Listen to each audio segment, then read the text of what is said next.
Hola y gracias por acompañarnos en Hablemos de Ciencia con Fefo.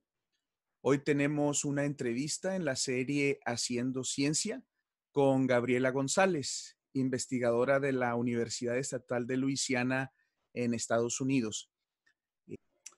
Gaby, muy buenas tardes y muchas gracias por acompañarnos. Hola, buenas tardes a todos. Encantada de estar acá. Gaby, como te comenté hace unos minutos antes de cuando nos pusimos de acuerdo para el audio y todo esto, la idea de esta serie de entrevistas con personas que se dedican a la ciencia es de dar a conocer un poquito a un público general eh, qué hacemos en nuestro día a día, cómo es que estudiamos, qué nos interesa, qué nos apasiona, tanto dentro de la ciencia como fuera de la ciencia. Y si me permites, pues empezamos de lleno de manera inmediata. Sí, Eh, cuando quieras. Excelente. Me gustaría, Gaby, que nos platicaras un poquito de tu infancia, en la época en la que empezaste a ir a la escuela. ¿Qué recuerdas de aquella época? ¿Cómo eras? ¿Cómo era el lugar donde vivías? Lo que nos quieras compartir de esa época. Bueno, yo nací y crecí en Córdoba, Argentina, en una ciudad. Córdoba es una ciudad bastante grande, no tanto como la Ciudad de México, pero, o Buenos Aires. Pero era una ciudad grande. Fui a la escuela primaria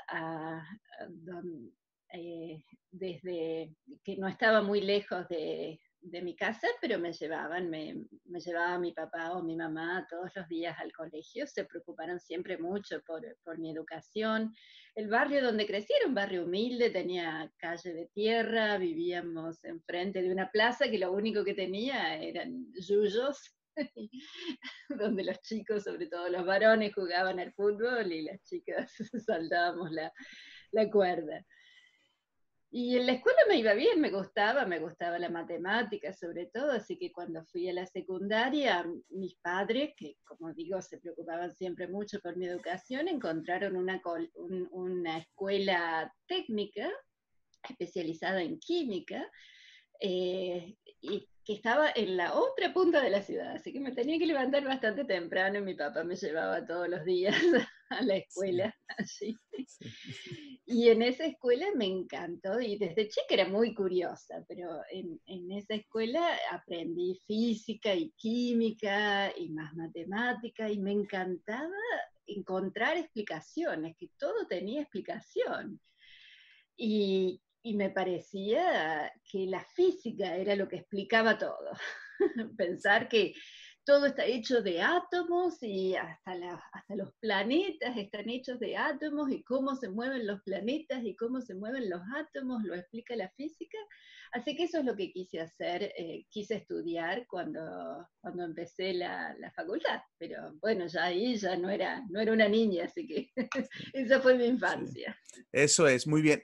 ¿Alguna anécdota? Retomando la primaria, por ejemplo, en México, la primaria se empieza a cursar a los 6 años de edad y se termina a los 12.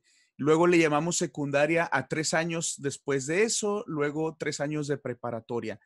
Entonces, en la primaria, Gaby, ¿algún acercamiento o algún interés que tú recuerdes en este momento relacionado con la ciencia? Bueno, el sistema, cuando yo iba a Argentina era parecido también. Íbamos a la primaria de primero a séptimo grado, entre 6 y 12 años, y la secundaria tenía 5 años, de 13 a 17, 18. Y en la primaria me gustaba todo, como digo, era muy curiosa. Me costaba mucho memorizar, siempre, a una hora no, tengo muy, muy mala memoria. Así que no me gustaban las cosas que había que memorizar, pero sí me gustaba leer muchísimo. Mi mamá siempre me recuerda que cuando me querían dar una penitencia era no leer. Y me gustaba leer de todo, ciencia ficción, ficción, los diarios, aprendí a leer cuando era pequeña, antes de empezar Ya. la escuela, porque yo quería leer todos los carteles. ¿Alguna anécdota escolar que tengas? ¿Alguna profesora, algún profesor que te haya impactado positiva o negativamente? Algo que recuerdes de la primaria que nos quieras platicar, como para darnos una idea cómo era. Sí, en la primaria tuve muy buenas maestras, sobre todo una anécdota que me conmueve mucho es que empecé esa escuela primaria en primero y segundo grado, fui a otras escuelas, pero a esta escuela a la que me refiero fui de tercero a séptimo grado. Éramos la primera promoción de una escuela, usaba un sistema nuevo de educación pedagógico, así que éramos siempre los más grandes. A pesar de que estábamos en tercer grado y cuarto grado, éramos siempre los más grandes. Pero la maestra que tuve en tercer grado, todas las maestras fueron muy buenas, pero la que tuve en tercer grado era divina, y me acuerdo que nos ayudaba a hacer manualidades, que yo no era muy buena con las manualidades porque no era muy prolija, pero ella hasta nos invitó una vez a su casa, que era una casa pequeña cerca de la escuela, para ayudarnos con estas actividades, a cortar papeles y papel glacé y estas cosas. Y hace unos pocos años, cuando me volví un poco más conocida y di una charla en la ciudad de Córdoba, vino esta maestra a verme y me trajo una foto de los 14, éramos 14 niños, 7 niños y 7 niños. Fabuloso. En el colegio. Ay, Sí, eso fue tan emocionante. sí, me puedo imaginar. Entonces, la secundaria son 5 años y después de la secundaria viene la carrera universitaria. Sí, y para la Y, carrera universitaria teníamos que elegir desde el principio una carrera. Es muy difícil cambiar de una carrera a otra. ok, Creo que en- en México es muy parecido también, así que es correcto, sí. Pero en tu secundaria tú ya llevabas, fue cuando dijiste que de alguna manera descubres esta cuestión de la ciencia más a detalle y la física es la que te llama más la y la atención. física, sí, sí, también tuve muy buenos profesores de física, química y matemáticas sobre todo. Pero algo que ahora parece increíble cuando lo pienso es que yo creía que todas las explicaciones estaban en los libros, que ya Ujú. estaba todo explicado, que simplemente había que aprender las explicaciones, porque en realidad eso es lo que hace uno en la escuela. Ahora ya hay métodos más modernos de enseñanza, pero yo no sabía lo que era un científico, no fui a estudiar física para ser yo física, fui a estudiar física para aprender las explicaciones a todo, que por Ujú. supuesto no existían en los libros. Siempre digo que no solo no estaban las respuestas escritas, sino no estaban las preguntas hechas. Sí. ¿Tú dirías que en la época en la que tú estás describiendo, esta situación de haber tenido buenas maestras, buenos maestros, tanto en la primaria como en la secundaria, era característico de Argentina o tuviste suerte?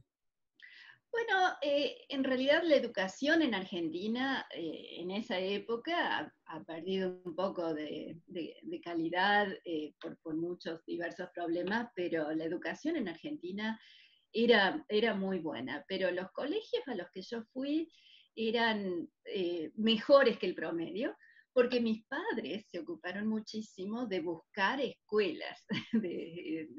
No me enviaron a la escuela más cerca, ni a la escuela, simplemente a la escuela de barrio. Fueron Entonces, ellos tenían una preocupación clara en tu educación, era algo exactamente, prioritario para ellos. sí, sí, Bien, totalmente. Así que yo les bien. debo a ellos mi carrera, sí. Y entonces decides estudiar una licenciatura en física y vas a la Universidad de Córdoba. Voy a la Universidad Nacional de Córdoba en un momento que también era un momento muy especial en la historia de Argentina. Yo empecé la facultad en el 83, que fue el primer año de democracia, después Ujú, de una larga dictadura ujú, en Argentina. Y las universidades nacionales en Córdoba, así como en otros países latinoamericanos, tenía una estructura democrática que no había existido durante la dictadura, pero que se estaba empezando a recomponer en ese año, en el 83, y yo me involucré, estudiaba mucho, me gusta estudiar, me gustaba aprender, pero también me involucré mucho en la actividad de reorganizar sobre todo el centro de estudiantes y los consejos estudiantiles y los consejos de la facultad que incluían opiniones de estudiantes. Así que fue una educación más que académica. ujú. Sí, me imagino. Y como dices, justo en la transición, ¿no? Te tocó Justo en vivir la transición, esa sí, sí. Tuve el parte de honor manera importante. de ser elegida presidenta del centro de estudiantes cuando estaba en el tercer año de la facultad, pero Ujú. estuve involucrada desde que empecé hasta que terminé la facultad. Sí. Entonces, tu experiencia es bastante completa. No encuentro otra palabra más que completa, ¿no? Porque por un lado, la parte académica me imagino normal de una licenciatura en física, pero esa otra parte, pues es un poco de suerte, ¿no? Porque no todos la tuvimos. Bueno, yo creo que todas las épocas son especiales. Cuando uno piensa en esta época, por ejemplo, es especial por razones no, por supuesto, no agradables, pero de acá a 10 años, cuando pensemos en cómo hemos enfrentado todas estas dificultades, creo que vamos a estar orgullosos de, espero que sea el caso, pero creo Seguramente que que sí. todas las épocas son especiales de alguna manera. Estando en la licenciatura, Gaby, te diste cuenta, supongo, que no todo estaba en los libros, como lo mencionaste hace unos minutos. Exactamente, de eso. Platícanos eso, cómo fue y qué te hizo sentir. Claro, desde el principio, cuando me di cuenta que los profesores que nos daban las clases, no solo nos daban clases, sino que hacían investigación, que buscaban respuestas a preguntas, que hacían preguntas que no estaban hechas todavía, fue como que cuando uno descubre algo nuevo, fue un descubrimiento realmente, personalmente. Digo que ahora no es tan así, porque claro, en esta época con tanta tecnología, con tantos programas en la internet, en televisión, en esa época en Córdoba había 3 canales de televisión, el único programa que veía de ciencia era Cosmos, con el primer Cosmos con Carl Sagan.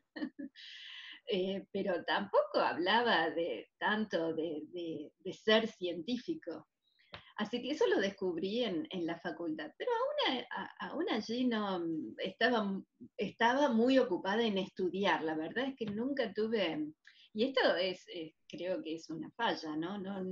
Nunca he pensado demasiado en el futuro, en qué voy a hacer con esto que estoy haciendo, con esto que estoy estudiando. En general lo Ujú, hago porque me gusta, porque eso es lo que quiero hacer y ujú, me ha ido bien, pero me ha ido bien porque he trabajado mucho, pero no soy de las que piensa qué voy a hacer con este título. Así que no pensaba mucho en el futuro. En ese momento se estaba recomponiendo la universidad, estaban contratando a mucha gente, muchos profesores también que volvían del exterior, así que si pensaba era que me iba a quedar enseñando y haciendo investigación en Córdoba. Pero aquí es donde viene otra anécdota, que en cuarto año ya uno tenía que empezar a escoger un tema de especialidad para hacer una tesis, la tesis de licenciatura, y me encantó la teoría de la relatividad, ya no eran los átomos, acá era la relatividad, la teoría de Einstein, lo que me encantaba. Y había un grupo de relatividad en la Universidad Nacional de Córdoba, en parte por eso me gustaba el tema, pero en ese grupo además estaba trabajando un muchacho que era estudiante de otra ciudad, de un instituto de física muy conocido, muy importante en Argentina, el Instituto Balseiro, en el sur de Argentina, en Bariloche, pero como él también quería hacer su tesis de doctorado, porque ya se había licenciado, estaba haciendo su tesis de doctorado en relatividad, venía a hacer investigación a Córdoba. Y con ese muchacho llevamos más de 30 años de casados ahora. Y nos gusta siempre decir que fue la relatividad, esta teoría de Einstein, lo que hizo que nos encontráramos, que nos enamoráramos. Así que probamos que él se equivocaba. Se le atribuye un dicho que dice que a él no se lo puede culpar porque la gente caiga en los brazos y caiga debido a la gravedad, que caiga en los brazos del amor debido a la gravedad, pero eso es lo que nos pasó a nosotros. Ya al menos hay un contraejemplo. Sí, exactamente. Bien. Entonces, ¿te recuerdas tu tesis de licenciatura? Sí, se llamaba Cosmologías Solitónicas. Ya, muy Un bien. título que parece marciano ahora.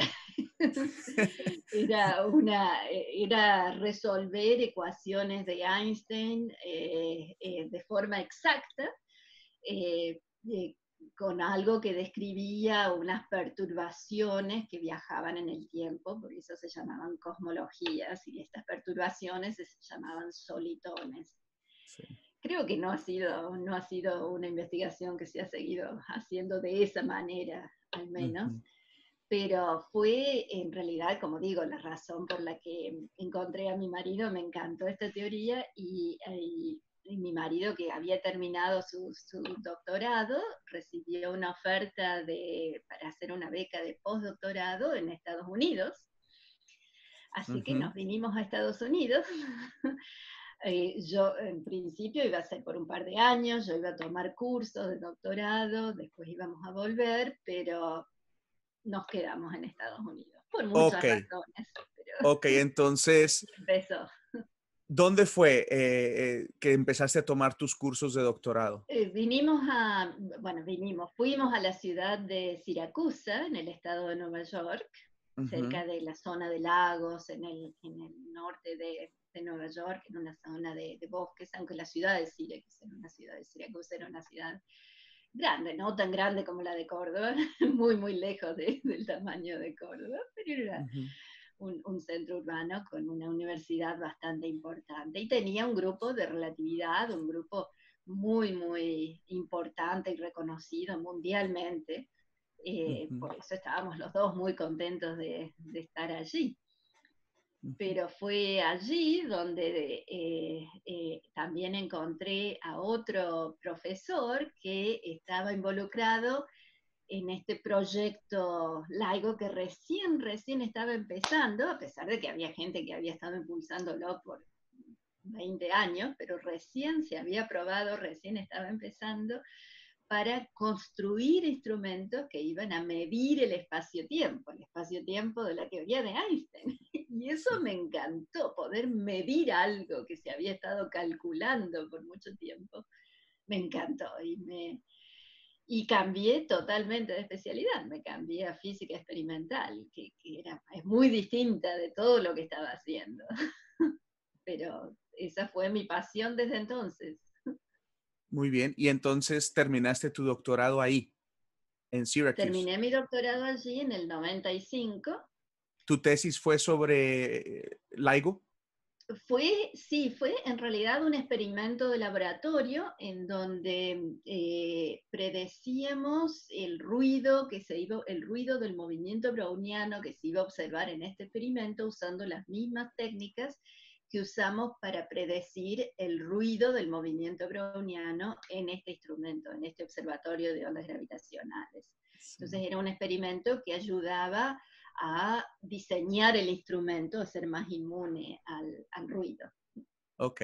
Más adelante platicaremos un poquito más en detalle de interferometría, la idea general del LIGO, pero bueno, vamos con la parte de tu camino a través de esta pues travesía para llegar hasta donde estás en este momento. Haces tu tesis de doctorado, obviamente has de haber tenido muchas experiencias interesantes, difíciles, bonitas, también el vivir en un nuevo país. Ibas acompañada, desde luego, con tu esposo. pero pues eso también me imagino tuvo sus retos particulares. Sí, sí, fue Quiero, tremendo. quiero, me gustaría mucho, nada más para contextualizar, regresarnos un poquitito a Córdoba, justo, digamos, la época donde estás terminando tu doctorado. Mujeres en física, Gaby, en Argentina, en esa época, hablemos de números, podemos empezar por ahí. ¿Cómo andaba la situación? No era tan mala. En realidad yo nunca me sentí una minoría.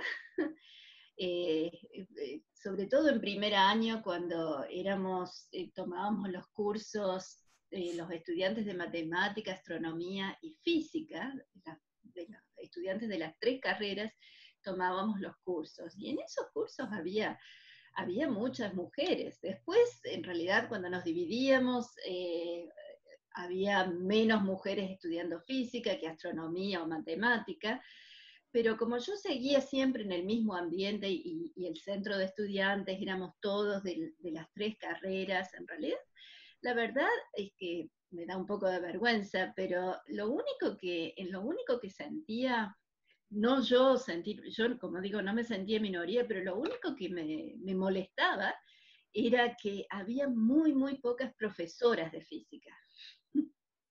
Tuve, creo que nada más que una profesora de física mujer, Uh -huh, de las titulares, uh había -huh. ayudantes y otras, pero titulares era la única profesora mujer, que era la única profesora titular, y en el grupo de relatividad no había ninguna, ni titular, ni asociada, y cuando pregunté, pero no hay mujeres en relatividad, porque tampoco había estudiantes mujeres de relatividad, me dijeron, no, sí hay, si acá hay un libro escrito por una francesa, una inglesa. Y Uh dije, hay -huh. que irse para encontrar mujeres no me parecía bien, pero no era, mujeres en ciencia no era un tema. Sí fue cuando llegué a Estados Unidos, ahí sí el cambio fue dramático. ¿En qué sentido? Había muy pocas mujeres.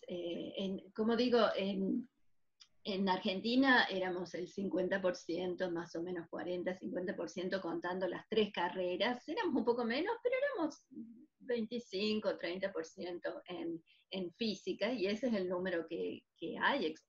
Ahora es más del 30%, a pesar de que en física es menor que en otras ciencias, pero es mayor que en la mayoría de los otros países. Pero Uh -huh. en Estados Unidos en esa época eran el 10% apenas.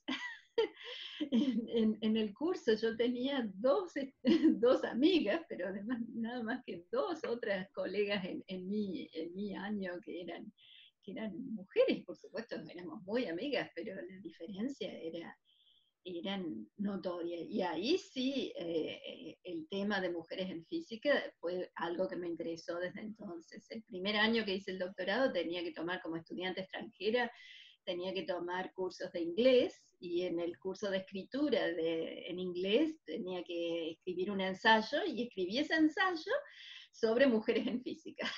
¿Por qué tan pocas? Sí. Y en ese momento, entre profesores de física, era el 5 o 6%.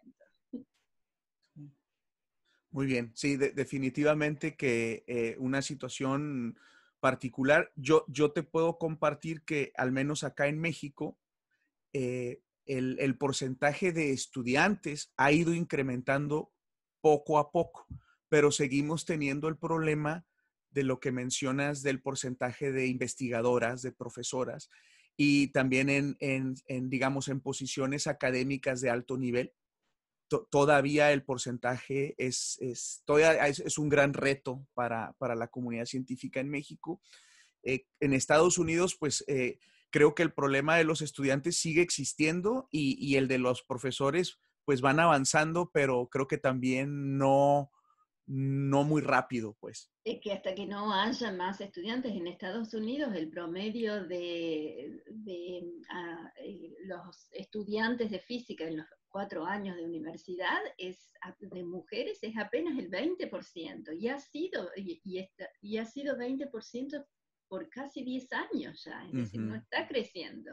ujú, Los otros porcentajes de mujeres haciendo postdoctorado y profesorado está llegando, está ya a más del 10%, pero no va a subir del 20% mientras no haya más estudiantes mujeres. ujú, Y ujú. es un problema porque en realidad estamos desperdiciando talento.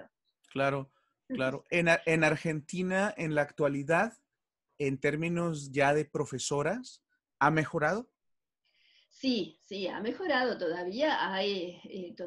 hay mucho por hacer, pero Argentina es un país que ha mejorado bastante más que otros países en el mundo e incluso y en Latinoamérica, Ujú. debido a muchas mujeres que han puesto, de las que conozco varios, pero se han dedicado mucho a no solo a su ciencia, sino a Ujú. impulsar el crecimiento de la fracción de mujeres en ciencia. Una de las cosas comunes, Gaby, con muchos de mis colegas latinoamericanos, latinoamericanas, cuando hablamos de nuestra formación como científicos, por lo general uno va a otro país, en un porcentaje considerable de las personas que me ha tocado entrevistar y platicar, está la idea, quizás romántica, quizás muy real, de volver a su país, sobre todo en las fases iniciales, cuando uno regresa. Algunos incluso, pues, de países en donde la situación general, social o económica es difícil y que sus países les apoyaron con becas para poder irse, sienten todavía una responsabilidad muy grande, no solo de interés personal, sino ya más grande. Y bueno, todas estas personas en diferentes niveles, esa idea inicial se va manifestando de muchas maneras y hay una realidad en la que viven y les hace tomar decisiones de hacerlo o no hacerlo. Yo quiero preguntarte si en tu caso, ya con tu esposo también, porque pues me acabas de comentar que se fueron juntos, cuando dejan Argentina, deciden ir a Estados Unidos para continuar con tus estudios, terminas tu doctorado, eh, evidentemente interesada en LIGO y lo que devenga de eso. ¿Tenías alguna vez esa intención, ese sueño, esa aspiración, esa inquietud? ¿Y cómo se fue morfando ahí?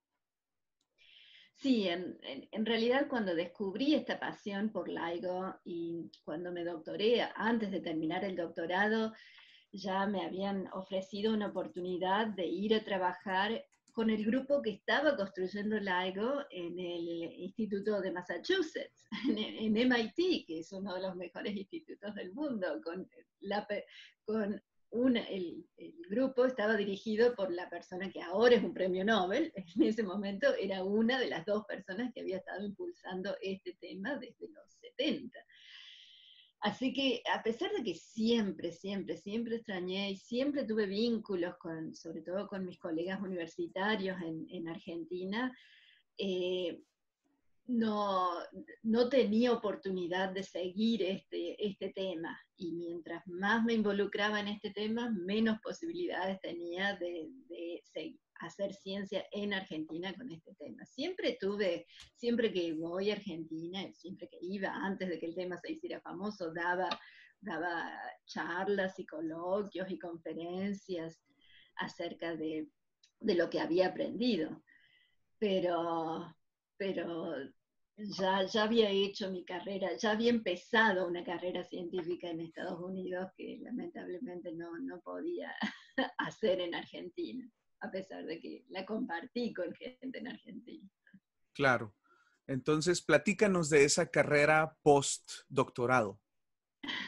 Sí, en realidad esos años, aún haciendo el doctorado, fueron años difíciles también, porque el primer año fue terrible, ese fue el año más difícil de mi vida, porque en menos de un año me había mudado de país, tenía que hablar un lenguaje distinto, en una cultura distinta. Había empezado con diabetes, tengo diabetes tipo 1, insulino dependiente, y eso empezó unos meses antes de mudarnos a Estados Unidos, así que Mm. fue todo estar lejos de la familia, estar lejos de la ciudad donde había vivido hasta que me mudé de país.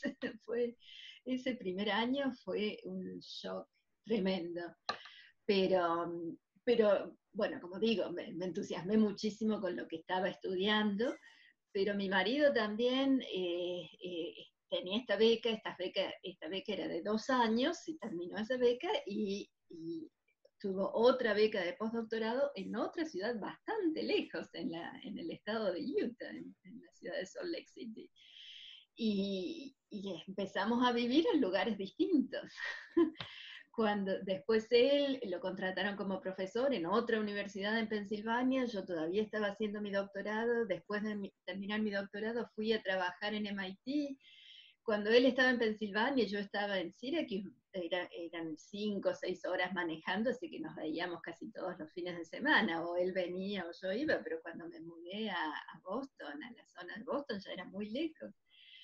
Así que nos gusta contar que lo que hicimos fue, compramos una casita rodante, no motorizada, pero la estacionamos en un camping al lado de un lago, a mitad de camino, y entonces los dos manejábamos todos los fines de semana y nos encontrábamos. Pero fueron 6 Fantástico. años que estuvimos viviendo en lugares separados y viéndonos cuando nos podíamos. Pero esos años que pasé de postdoctorado en MIT fueron muy importantes, bueno, porque por supuesto aprendí muchísimo, y eso hizo que me hicieran una oferta para ser profesora en la Universidad de Pensilvania, donde seguí trabajando en esto del LIGO, viajando mucho a los observatorios. Los observatorios del LIGO están uno en Luisiana y otro en el estado de Washington, así que de Pensilvania viajaba a todos estos lados mientras enseñaba y hacía investigación también. Ujú. Pero en el 2001 nos hicieron una oferta a los dos, a mi marido y a mí. Mi marido es Jorge Pulin, trabajando en gravedad cuántica y ondas Ujú. gravitacionales también, y nos hicieron una oferta en la Universidad Estatal de Luisiana, muy cerca de este observatorio del que tengo la foto detrás mío. Sí. Este es el observatorio de LIGO en Luisiana, y nos vinimos aquí. Y desde entonces hemos estado acá muy contentos, aunque a veces con huracanes que se Como, acercan. como ahora, ¿no? Que anda por ahí uno Como cerca. ahora que parecen, hay dos que están apuntando Sí, a Luisiana. sí. Es Tormentas por ahora. interesante, es muy bonita la anécdota, me parece muy, muy bonita a mí, sobre todo de que es común que nuestros colegas, que este tipo de situaciones sucedan en el ambiente científico, el famoso problema de los dos cuerpos, ¿no? En Sí, la que academia, también tiene que ver con y gravedad. que también tiene que ver con gravedad, efectivamente, bueno, en diferentes países se reconoce de diferente manera y hay mecanismos, empiezan a haber más mecanismos, pero que es algo en lo que también tenemos que trabajar muy duro, ¿no? Y bueno, a mí me da gusto escuchar que en el caso tuyo, primero en Pensilvania y luego, bueno, posteriormente en Luisiana, pues después de todos esos esfuerzos, haya culminado de esta manera. Muy bien, Gaby, ya para finalizar esta parte, me gustaría preguntarte algo que a mí en lo personal se me hace muy importante y que creo que también es importante dar a conocer a las personas que no están en nuestro mundillo. Dentro de tu investigación como profesora, como científica, haciendo tu investigación, dando cursos, etcétera, hay otra parte que es muy bonita de tu trabajo como investigadora, que es el de asesorar, ser tutora de otras personas que se están convirtiendo en investigadoras. Entonces, platícanos algo sobre eso, cómo ha sido tu experiencia, si lo has disfrutado o no, lo que tú quieras platicarnos de eso. Sí, sí, en realidad a mí me encanta trabajar con gente joven. Cuando nos mudamos a Luisiana, en realidad yo tenía la posibilidad de trabajar como científica en el observatorio todo el tiempo o como profesora en la universidad haciendo investigación en el observatorio. Y decidí seguir como profesora en la universidad porque enseñar y sobre todo conectarme con gente joven me apasiona, me encanta.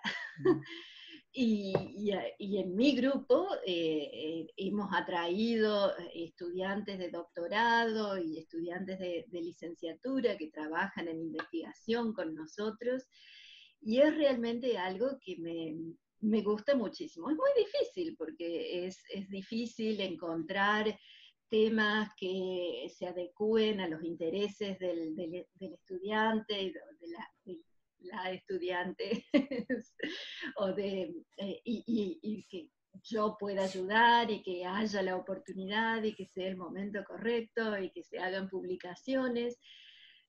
Todo estudiante es distinto, así que esto hay que adaptarlo. Todo estudiante es una aventura nueva, es un tema nuevo, es un camino nuevo, pero yo considero a mis estudiantes de doctorado amigos más que estudiantes.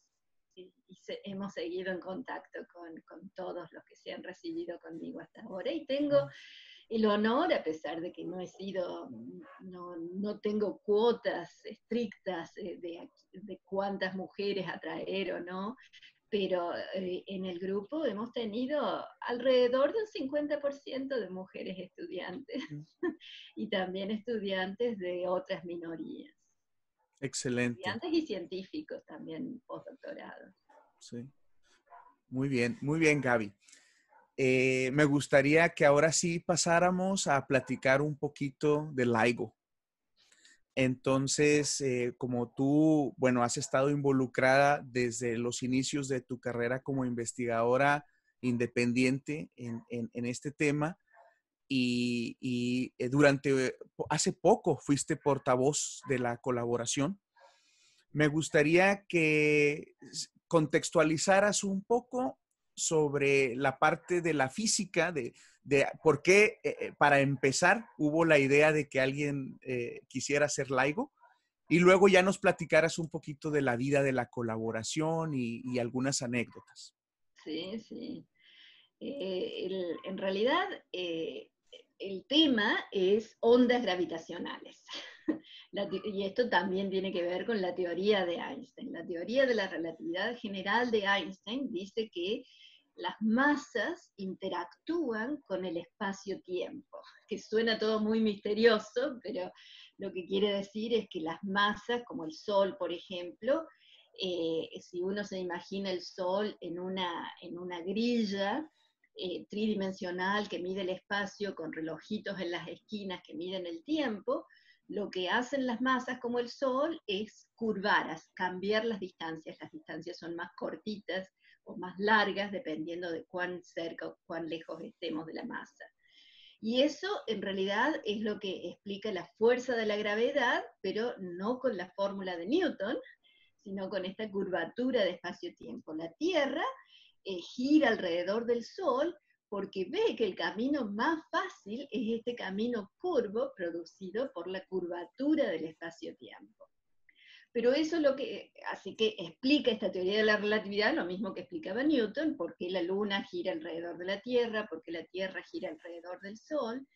Pero cuando estos objetos, cuando estas masas se están moviendo, la curvatura del espacio-tiempo también se mueve. Y eso son las ondas gravitacionales. Tenemos dos agujeros negros, tienen que ser masas. Estas ondas gravitacionales son pequeñísimas. Eso es lo que dice la teoría.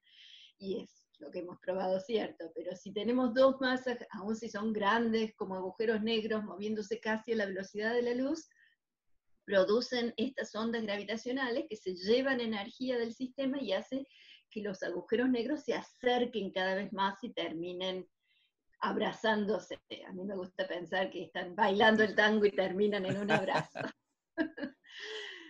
Y esas ondas gravitacionales llevan codificado el mensaje de este abrazo, ¿no? a partir de la frecuencia y de la amplitud de las ondas, podemos deducir cuán grandes eran estos agujeros negros, cuán lejos estaban de la Tierra, si detectamos estas ondas en la Tierra. Pero todo el mundo pensaba que era imposible detectar estas ondas gravitacionales, no porque no existieran, aunque eso estuvo en discusión mucho tiempo, sino porque la teoría predecía que eran pequeñísimas y no había tecnología para eso. Pero en los 70 hubo gente que decía que sí, que se podía usar interferometría para detectar estas ondas gravitacionales. Interferometría tiene que ver con la luz Antes, pensada como onda. Sí. antes de ir a interferometría, para seguir en el tema de la gravedad, Sacha Páez, de aquí en Zoom, nos pregunta, cuando describías lo de las trayectorias que sigue la Tierra, que si esas curvas son geodésicas. Para, sí, para partículas de prueba siguen geodésicas, exactamente, sí. Muy bien. Por eso también eso es lo que, esa es la manera en la que la teoría predice que la luz no viaja en línea recta, sino que se curva debido a la curvatura del espacio-tiempo. Y esa fue la primera prueba de la teoría de la relatividad durante el eclipse de 1919. Uh-huh, uh-huh. Pero, Bueno, como decía, estas ondas predichas por la teoría de Einstein eran muy, muy pequeñas, se miden en fracción, en realidad, no, a pesar de que son ondas de distancia o de tiempo, no se miden ni en metros ni en segundos. Lo que producen son distorsiones de distancia y la amplitud de la onda nos dice cuál es la fracción por la que la distancia va a cambiar. Y estas ondas gravitacionales, las primeras que detectamos, sabrá todo el mundo acá, no estoy haciendo un spoiler, pero se detectaron ondas gravitacionales en el 2015 y la amplitud de esas ondas gravitacionales fue grandísima para lo que nosotros pensábamos detectar, pero fue cambiando estas distancias no por 1%, ni por 1 por millón, ni por 1 en trillón, sino por una parte en 10 a la 21. Eso es como comparar un átomo con la distancia de la Tierra al Sol. Esa es la distorsión de distancia que medimos. Por supuesto que había gente que pensaba que era imposible, porque parecía imposible, pero no suena era. imposible, suena completamente imposible, ¿no? Pero fue posible. Y fue posible usando esto que llamamos interferometría, en donde tenemos un láser. Un láser es una onda electromagnética, una onda de luz, que lo partimos en dos y viaja, y estoy haciendo con mis dedos lo mismo que los brazos del interferómetro. Viaja en dos caminos perpendiculares, rebotan en espejos que hay al final, vuelven estos dos haces de luz, dos haces de láser, e interfieren uno con otro. Cuando partieron, estaban en fase. Cuando vuelven, y cuando vuelven y salen del interferómetro, si estas dos distancias son exactamente iguales, cuando salen, estas dos ondas se van a cancelar. Una va para arriba, otra va para abajo, y se cancelan una a la otra. Pero si estas distancias son distintas, no se cancelan del todo. Y lo que hace una onda gravitacional, por otra propiedad que también nos dice la teoría, es que si un brazo se achica, el otro se alarga. Y van haciendo esto de manera ondulatoria. Entonces, si ponemos una fotocélula a la salida del interferómetro y medimos cuánta luz sale, si no hay onda gravitacional, no hay luz. Y si hay una onda gravitacional, vemos más luz, menos luz, más luz, menos luz. Entonces, midiendo la luz en una fotocélula, podemos saber si hay una onda gravitacional. Por supuesto, lo que estamos midiendo es tan chico que estas distancias cambian por otras razones, por el movimiento browniano de los espejos que están hechos de átomos, porque colgamos los espejos en péndulos, y de sistemas de aislación sísmica, pero están conectados al suelo y el suelo se está moviendo siempre, porque usamos luz que está hecha de fotones y tiene ruido cuántico, es decir, tenemos que cuidarnos de todos esos ruidos y reducirlos de manera de poder hacer este interferómetro sensible a a estas magnitudes tan pequeñas. Y eso es lo que hicimos por primera vez en el 2015, pero después muchas veces más.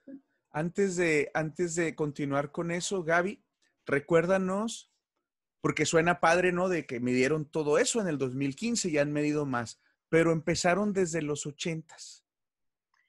Sí, Sí, en con realidad los fue prim... Ajá. un gran, largo camino.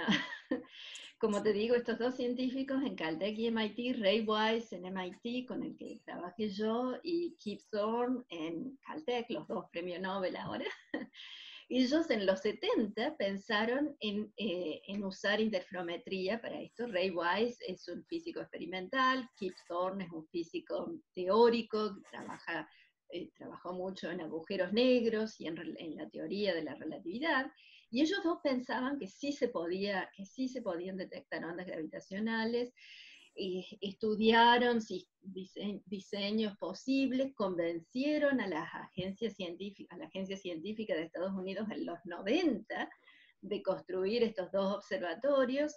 Se empezaron a construir, se sabía que la tecnología inicial probablemente no iba a alcanzar el objetivo de sensibilidad, pero se iba a ganar experiencia como para instalar una segunda generación que se instaló en el 2010. Se usó esta primera generación, se tomaron datos entre el 2005 y el 2010. En el 2010 se empezó a instalar esta segunda generación y en el 2015 es cuando detectamos la primera onda, pero en realidad todavía no hemos conseguido la sensibilidad que nosotros pensamos que se puede conseguir. Estamos siempre mejorándola. Uh-huh.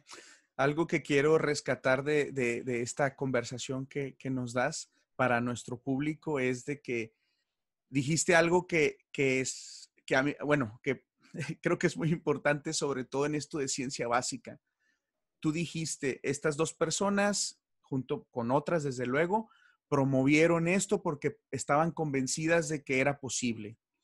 Finalmente, más o menos finales de los 80, principios de los 90, logran convencer a la agencia norteamericana de financiamiento científico para lanzar un proyecto. Y ya sabían, así lo dijiste tú, ya sabían que no iban a lograr con la tecnología de aquel momento la meta, pero que les iba a permitir pues ir ensayando, ir aprendiendo para irlo mejorando. Y luego dices muy contenta. Y llegó la fase del 2010. Y lo que quiero que piense nuestro auditorio es que pasaron al menos 20 años. 20 años en donde hay carreras científicas de jóvenes, 20 años donde hay que pagar salarios, donde hay que pagar mantenimiento de una infraestructura científica que en realidad ni siquiera era seguro que fuese a funcionar. Digo, había una expectativa científica, desde luego, muy seria, muy formal, pero estos eran hasta cierto punto también apuestas de ¿Sí? que a lo mejor en el 2015 todavía no hubieran sido capaces.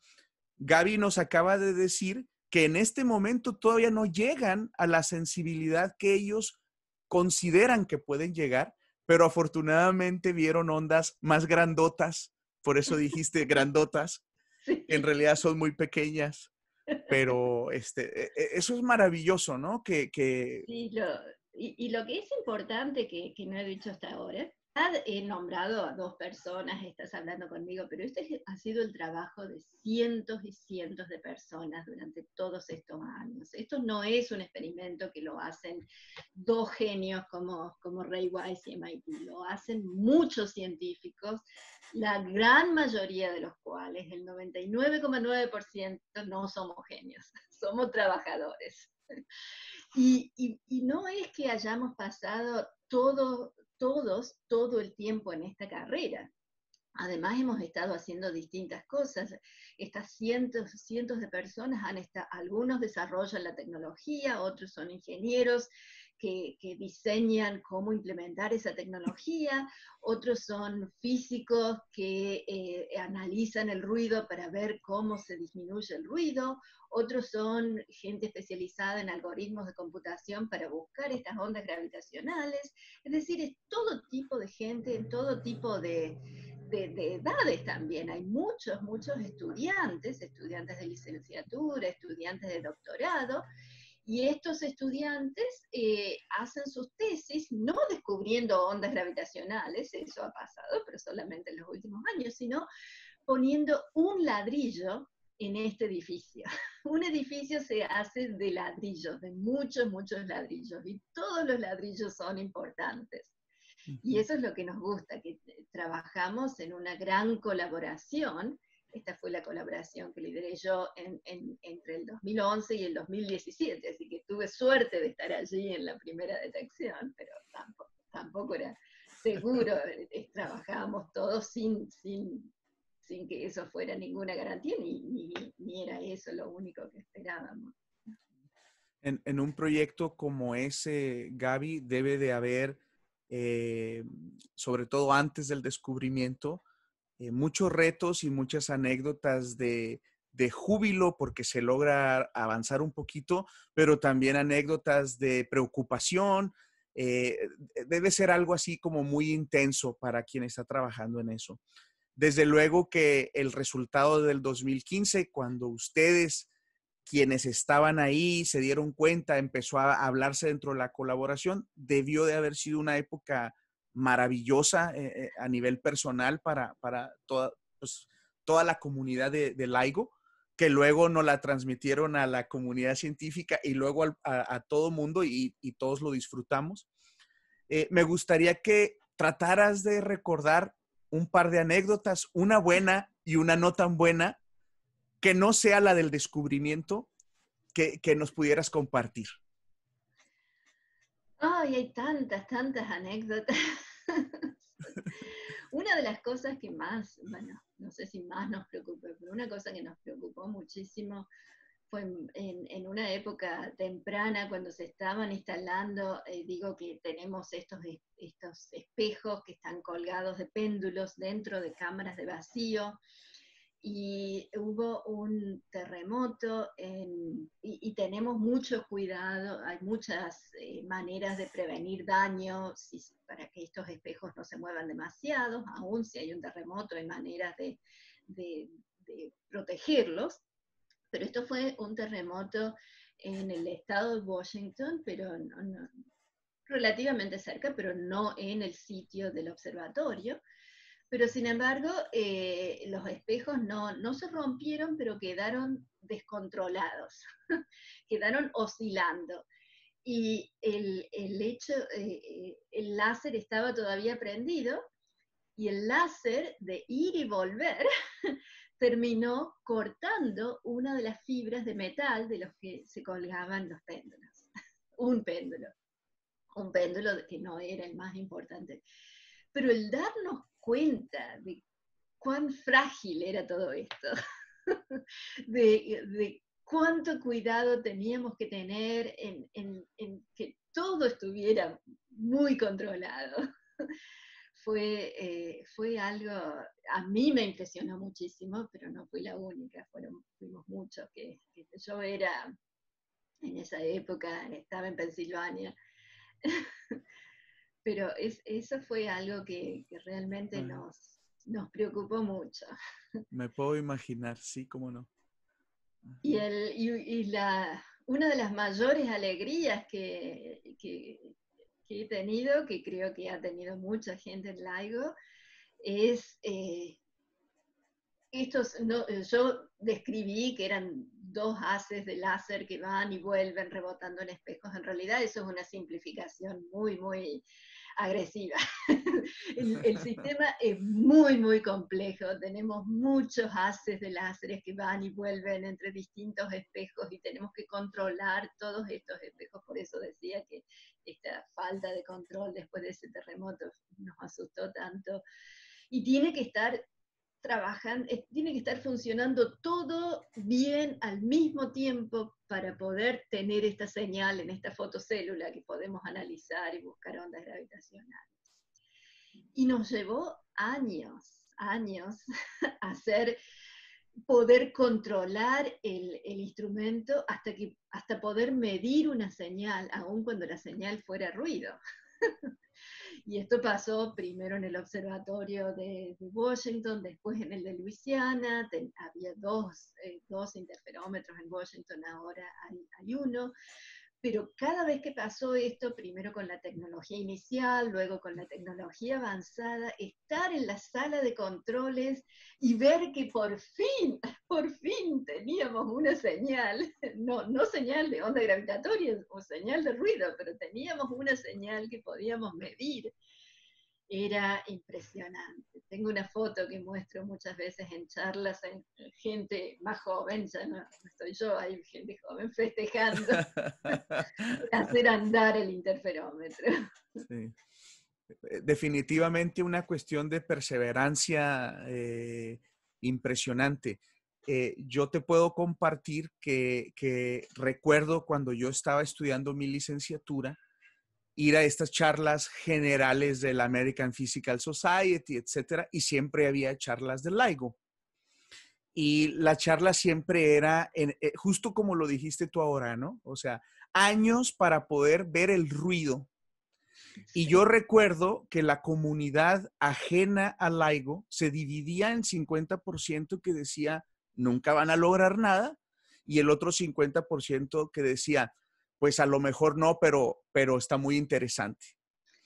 Y yo me preguntaba en aquella época como estudiante, y ahora te quiero preguntar a ti, yo me imagino que hubo momentos difíciles para la colaboración, porque a final de cuentas, una colaboración de esta magnitud que involucra, como tú bien dices, a muchísimas personas, involucra financiamiento por parte pública, en este caso, creo yo que solamente era del gobierno de Estados Unidos, no estoy seguro, pero en su mayoría.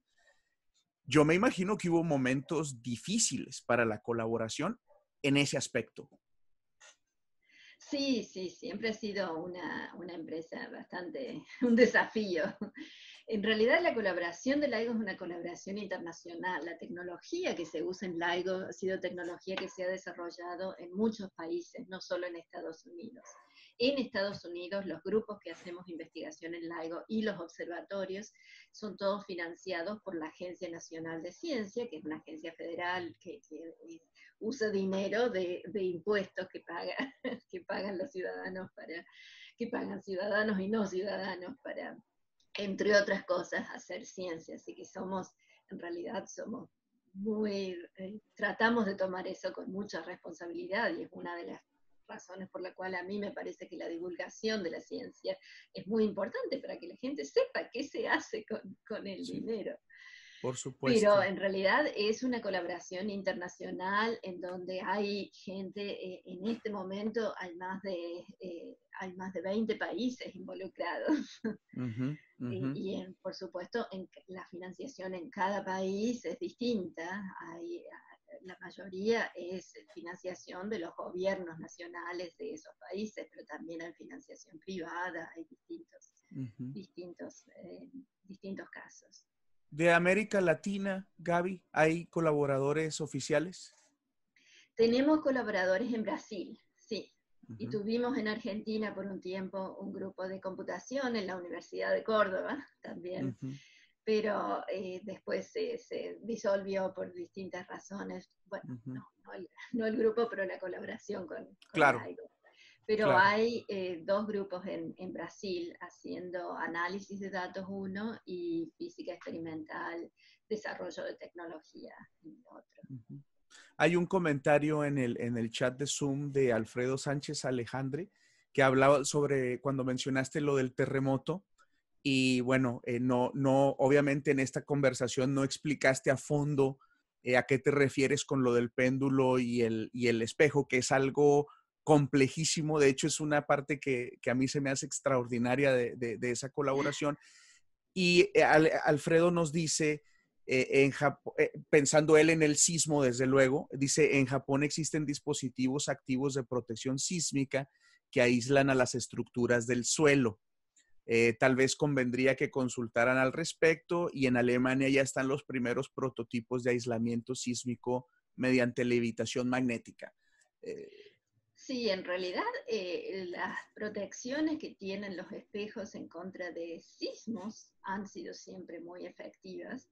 Y aún en Japón, el problema, la razón por la cual colgamos los espejos de péndulos y usamos aislación sísmica no es para aislarnos de sismos, sino del ruido normal del suelo. El suelo siempre, siempre, siempre se está moviendo. En realidad, la mayor amplitud se produce a muy bajas frecuencias con ciclos de alrededor de 7 y 14 segundos, un ruido que se llama microsismo, porque es producido por las ondas del mar sobre la costa. A ese nivel de sensibilidad estamos hablando, ¿no? A ese Muy bien. nivel y toda nuestra aislación sísmica trata de reducir el efecto de ese ruido constante del suelo en el movimiento de los espejos. Y el uso de péndulos en realidad no es tan difícil de explicar. Si me das un minuto te lo digo. Claro, por supuesto. Adelante.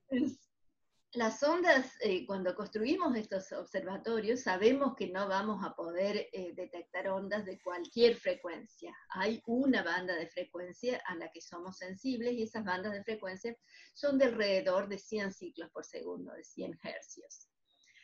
Y lo que queremos es que a esa frecuencia no se muevan los espejos. Cuando uno tiene un péndulo, y no tengo uno aquí, tengo uno, pero es cortito y no sirve, pero si se imaginen un yo-yo, yo-yo decimos en Argentina, creo que en Sí, México sí, sí, también. también. Si se imaginan un yo-yo, pero en lugar de haciéndolo subir y bajar, uno piensa en moverlo y uno mueve nada más que el punto de suspensión. Si uno mueve el punto de suspensión muy despacito, el yo-yo va a seguirlo, va a hacer lo mismo, es decir, no hay ninguna aislación. Pero hay una frecuencia que se llama la frecuencia de resonancia, que para un péndulo de 1 metro es alrededor de 1 ciclo por segundo, en que si uno mueve el punto de suspensión a esa frecuencia, el péndulo se mueve mucho, mucho más. Por eso se llama resonancia. Pero si el punto de suspensión se mueve más rápido que eso, el péndulo se mueve menos. A frecuencias más altas de la frecuencia de resonancia, el péndulo aísla el yo-yo del movimiento del punto de suspensión.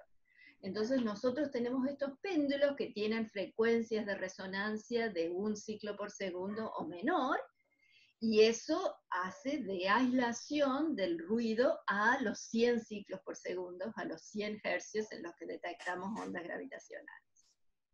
En realidad lo que estamos en la tecnología inicial usábamos péndulos simples. En la tecnología actual, que llamamos de LIGO avanzado, usamos péndulos cuádruples. Uh-huh. Fantástico, Gaby. Ya para terminar, ya se nos acabó la hora que teníamos predeterminada. No importa, es la ventaja de estar en este escenario. Podemos pasarnos un poquito. Ya para terminar, Gaby. Hasta que nos dé hambre. Exactamente, exactamente.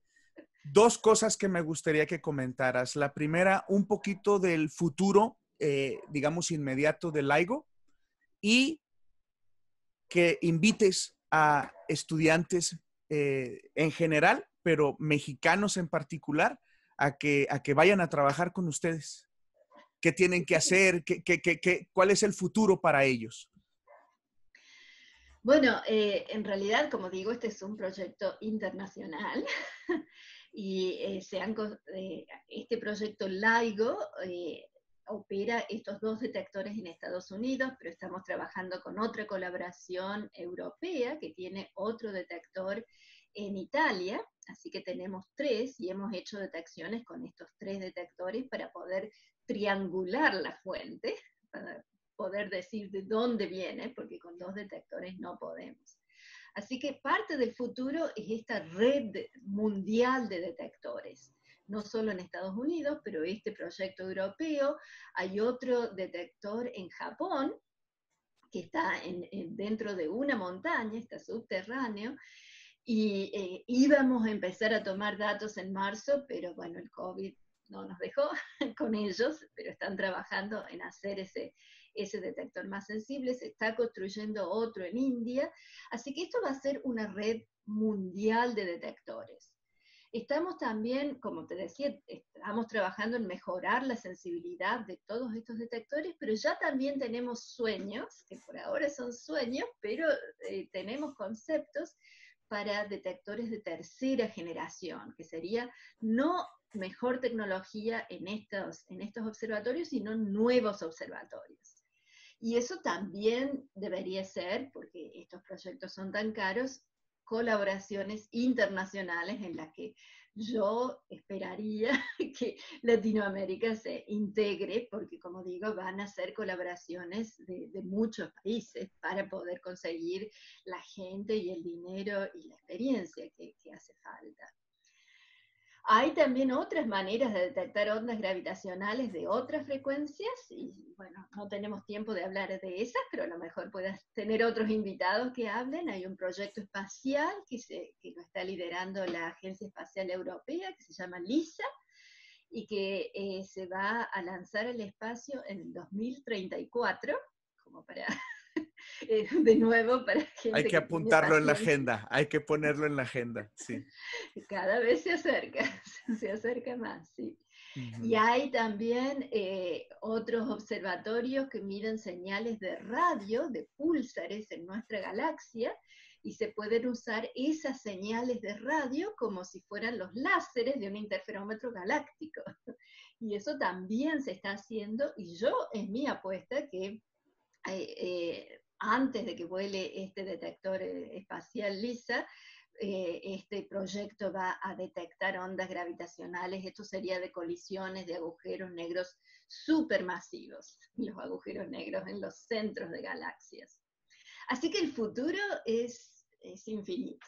Muy bien. ¿Y cómo involucrarse en todo esto desde países en Latinoamérica? Yo lo que aconsejo es hacer la licenciatura en física o en astronomía en Latinoamérica, porque las universidades no son costosas como son en Estados Unidos, por ejemplo. En Estados Unidos todas las universidades son muy, muy caras, aún las universidades estatales, lo cual me parece una vergüenza, pero que se cobre la educación de esa manera, pero ese es el sistema aquí y no en Latinoamérica. Pero la educación en Latinoamérica, la educación universitaria, sigue siendo muy, muy buena de primer nivel. Para hacer un doctorado, ya si están interesados en temas como estos, hay que hacer doctorados en los temas, en los grupos en los que se está haciendo esta investigación. En Luisiana, por ejemplo, pero hay muchas otras universidades. Y venir a estudiar un doctorado en Estados Unidos y en muchos otros países, en realidad es algo que se promueve mucho, porque a Estados Unidos y a la mayoría de los países, de los países europeos por lo menos, reciben a muchos estudiantes extranjeros con becas de doctorado, es decir, se le pagan a los estudiantes de doctorado para estudiar. Es un trabajo. También ayudan a enseñar y después eventualmente se dedican a la investigación, pero son becas de doctorado que permiten vivir, no son becas mínimas, salarios salarios bajos, pero salarios mínimos, pero no cuestan dinero. Y eso sí, hay mucha demanda de estudiantes internacionales. Así que ese es el camino que yo recomiendo, por supuesto, acá en Luisiana. A mí me encanta tener estudiantes latinoamericanos. Tengo en este momento un postdoc mexicano, un estudiante brasilero, pero bueno, que creció en Brasil. Pero en general en Estados Unidos, en la especialidad que sea, no solo en ondas gravitacionales, con buenas notas, por supuesto, habiendo sacado buenas notas en exámenes, es fácil encontrar un lugar donde estudiar. Bueno, pues ya escucharon, estudiantes que estén pensando en esto, hay oportunidades. En Facebook hay un comentario de Aurelio Figueroa que tiene que ver con la primera parte de la entrevista. No es pregunta, es un comentario. Dice, historias engarzadas en el ambiente científico con orígenes muy similares, con sus matices, verdaderamente enamorados del conocimiento mediante la investigación, alejados de la corrupción y del mundo fifí. Ese es un comentario relacionado con situaciones políticas actuales en México. Muchas gracias. Hay otras preguntas. María Elena Tejeda Yomans dice, hola Gaby, un gusto Ah, sí, escucharte y verte. sí, la conozco. Oye, sí, dice, oye, ¿qué habilidades experimentales les recomiendas a las estudiantes de licenciatura en física que quieren perfilar su preparación para áreas de física experimental tal como la tuya? Un abrazo. Bueno, hay muchas técnicas experimentales, pero lo más importante es, que no hice yo en Argentina, sino en doctorado, es involucrarse con un grupo de investigación experimental, con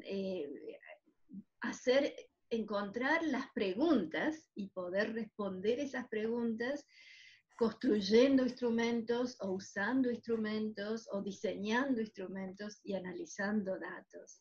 Encontrar un grupo de investigación experimental, si eso es lo que se quiere hacer física experimental, es esencial. Mucho más que los laboratorios de práctica que tenemos en los cursos introductorios. Eso en realidad es como contaba de la escuela secundaria. Uno ya sabe cuál es el resultado, ya está hecha la pregunta y la respuesta está simplemente uno practicando, pero no aprendiendo a investigar. Jesús Manzanares dice que el análisis por medio de la transformada de Fourier de pulso corto de las ondas gravitacionales de un hoyo negro de una publicación en PRL les inspiró a ellos, a su grupo, a detectar modos guiados de onda LAMP en otro artículo y que están intentando explicar la técnica en la Revista Mexicana de Física. Muy emocionante todo lo relacionado con LIGO. Muy Ah, bonita muy bien. entrevista. Muy Muy padre. bien, hemos publicado hace poco un artículo pedagógico que explica un poco más en detalle cómo analizamos los datos, así que si está interesado puede buscar en laigo.org, tenemos todas las publicaciones y toda la documentación sobre el instrumento y sobre los artículos. Y para finalizar, Gaby, la última pregunta de Sacha Páez, también aquí en Zoom, te pregunta, ¿también refieren otros tipos de profesionales además de físicos? Sí, Ingenieros, sí. ingenieras, por ejemplo. ¿Qué especialidad habría que hacer? Gracias. Sí, sí, tenemos muchos, sobre todo